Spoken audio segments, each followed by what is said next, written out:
We're trying a second time with a second camera. The first camera's battery died in the middle of the interview with Marie Bellet of Elm Street Records, who sings about marriage. And you've been married 1 year more than me, 30 years. 30 years, and I've got 9 kids, 8 boys and 1 girl, from 29 down to 11. And so I write all about that kind of life, just being home with kids, trying to stay married to the same man, trying to put up with each other.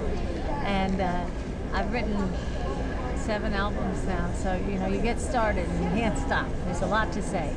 And you've talked about putting up with each other, and as I was saying before the camera died the first time, it's something I tell people a lot, that marriage is not constant crisis or constant bliss as TV pretends that it is. It's all about putting up with another human being who has habits that drive you nuts, and whose your habits drive nuts, and just loving them enough to be together anyways. Well, they say there's no love without sacrifice, and sacrifice sounds really big and dramatic, but it's usually just small, irritating things, and so I would say there's no love without irritation. And that's what you find out in marriage, and you try to take the big picture, and there can be decades that are difficult. It comes back around, and so you really accept the other guy, look for the good in him, forgive, and hold on, you're going to be okay. But I think that our culture kind of encourages us, first of all, to say that only losers are the ones who have to forgive, or who have to serve, or who have to nurture, but that is actually what purifies us, what makes us the beautiful, loving creatures we're supposed to be.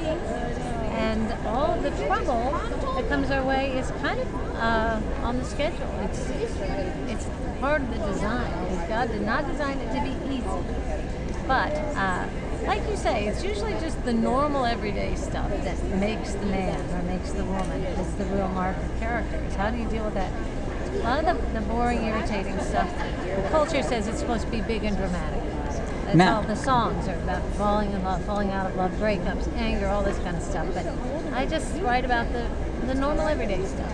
And obviously you were singing at the prayer breakfast today, and as I was saying before the camera died on the first attempt at the interview, when you're giving a concert and you see housewives and women in the audience, and you're singing about putting up with your husband or putting up with the kids, I can't imagine doing 8 with, I just had the 2 sons. Do you see those heads nodding? Yep, that's me. Yep, that's it. Oh boy, I've seen that.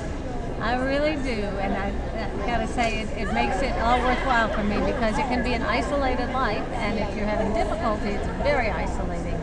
And I happen to know that most of us have pretty much the same trouble. And my husband's a marriage counselor. He hears the same stuff every day.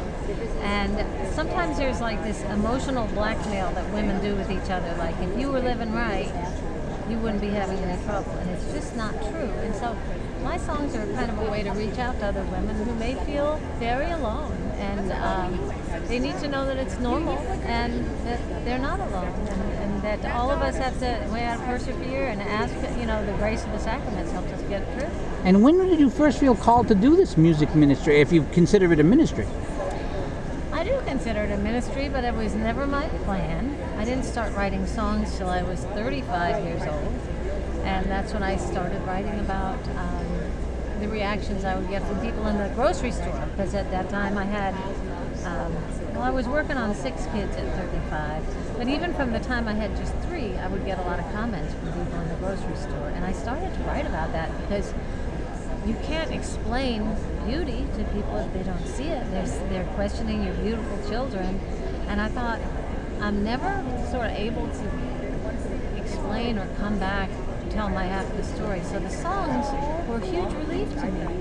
And I imagined, I have 5 sisters, none of them lived in the same town with me, but I just thought, what would I say to them if they were here? What would I say to my mother if she was here? So my songs are like conversations with another woman who's doing the same housewife thing we do. Well, that sound is incredible. And where can we find these records if we want, and these songs if we want to hear them or buy them?